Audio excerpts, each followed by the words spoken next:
Hello दोस्तों, एक बार फिर से मैं अपने चैनल कहानियाँ मन भाती में एक नई कहानी लेके आई हूँ जिसका शीर्षक है जुलाहे की समझदारी। दोस्तों, ये भी बहुत पुराने ज़माने की बात है और दक्षिण भारत की कहानी है। उस समय की बात है जब ज़्यादातर कपड़ा मोटा कपड़ा पहनते थे, मतलब रुई से सूट बनाते थे। घर में ही सूत बनता था, सूत से धागा बनता था, धागे से कपड़ा बुनते थे बुनकर, और उसको रंगा जाता था और फिर उसको जिस भी शेप में देना है बड़े बड़े थान बनते थे और फिर उसको बाज़ार में बेचा जाता था। तो एक ऐसे ही जुलाहे की कहानी है जो कपड़ा बुनकर उसको साड़ी की शक्ल देता था और साड़ी की छोटी सी दुकान चलाता था। बहुत सीधा साधा नेक इंसान था, सब उसकी बहुत तारीफ़ करते थे, बहुत समझदार था वो और बिल्कुल भी नाराज़ नहीं होता था कभी भी। इसी तरह उसकी अच्छाइयों से उसकी अपनी जीवन की गाड़ी चलती जा रही थी। एक बार उसकी दुकान पर कुछ शरारती लड़के पहुँचे और उन शरारती लड़कों में एक लड़का बहुत ही धनी रिच था और उसको उसकी बहुत ख्याति पता थे कि ये बहुत अच्छा आदमी है।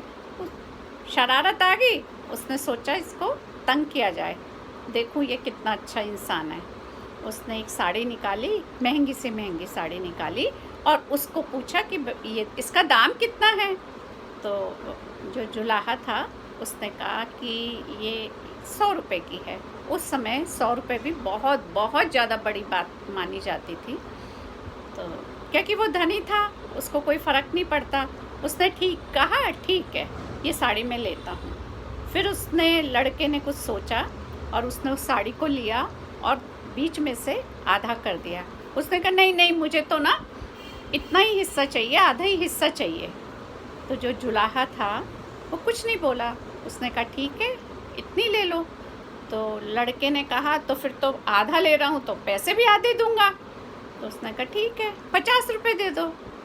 अब लड़के ने सोचा इसे तो गुस्सा ही नहीं आया, ये तो आराम से बात कर रहा है।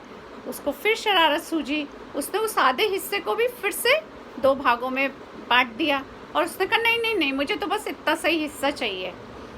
तो अब कितने पैसे दूँ?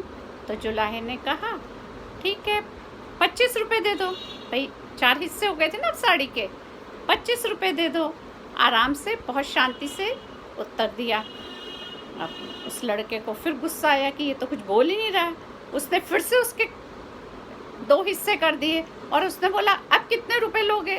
उसने कहा 25 नहीं, अब 12.5 रुपये दे दो।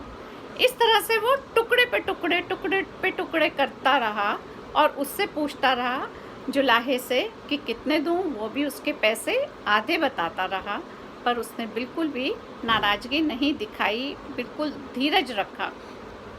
तो लड़के को जब बहुत छोटे छोटे टुकड़े हो गए तो लड़के को ही खींच आने लगी, गुस्सा आने लगा। लड़के ने कहा अभी तो ये इतने छोटे टुकड़े हो गए साड़ी के, अब तो ये मेरे किसी काम के नहीं, मैं तो नहीं लेके जा रहा। तो जुलाहे ने कहा ठीक है रख जाओ। अब लड़के को थोड़ी शर्म आई कि मैंने इसकी साड़ी पूरी फाड़ दी, इतनी महंगी साड़ी ख़राब कर दी। तो लड़के ने कहा नहीं, तुम्हारी ये साड़ी ख़राब हो गई, तुम्हारे किसी काम की नहीं, तो लो मैं तो पूरे रुपए दे रहा हूँ, लो 100 रुपये ले लो। उसने कहा नहीं मैं बिल्कुल नहीं लूँगा, ये साड़ी तो किसी के काम की ही नहीं रही। ये जिस रूप में थी, मैंने इसको किस रूप में डाला था? साड़ी के रूप में डाला था। अब ये किसी के काम तो आ ही नहीं सकती, तो फिर इसको पैसे लेने का क्या मतलब? उसने कहा नहीं, पर साड़ी की कीमत तो थी ना, है ना, तो तुम्हारे पैसे तो खर्च हुए। तो वो बिल्कुल शांत स्वभाव में बैठा रहा जुलाहा। उसने कहा नहीं बेटे, मैं बिल्कुल नहीं लूँगा, क्योंकि जिसने इतनी मेहनत की, कितने लोगों ने इस साड़ी पर इतनी मेहनत की, सबकी मेहनत पर तुमने पानी फेरा।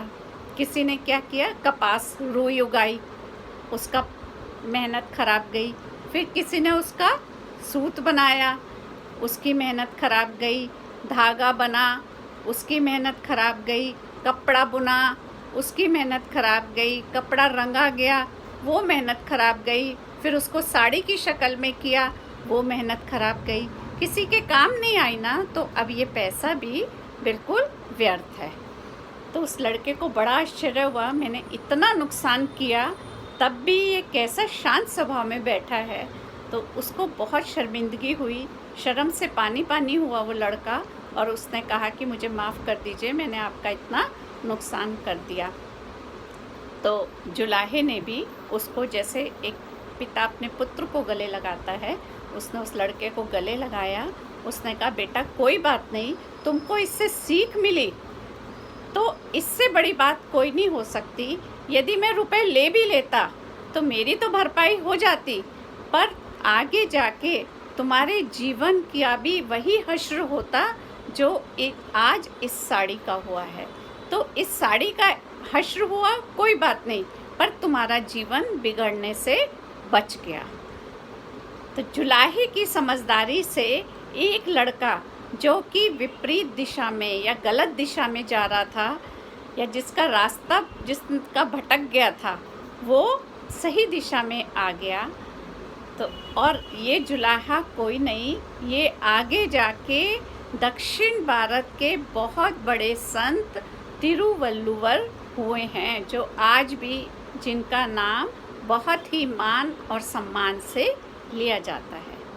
तो यदि दोस्तों हम अपने विवेक से, समझदारी से काम लें तो हम अपने छोटों को गलत रास्ते से भटकने से बचा सकते हैं। कैसी लगी आपको मेरी ये कहानी? यदि आपको मेरी ये कहानी पसंद आई हो तो प्लीज़ लाइक, सब्सक्राइब और शेयर करिएगा। और अगले वीडियो में मैं एक नई कहानी लेके आऊँगी। तब तक के लिए बाय बाय।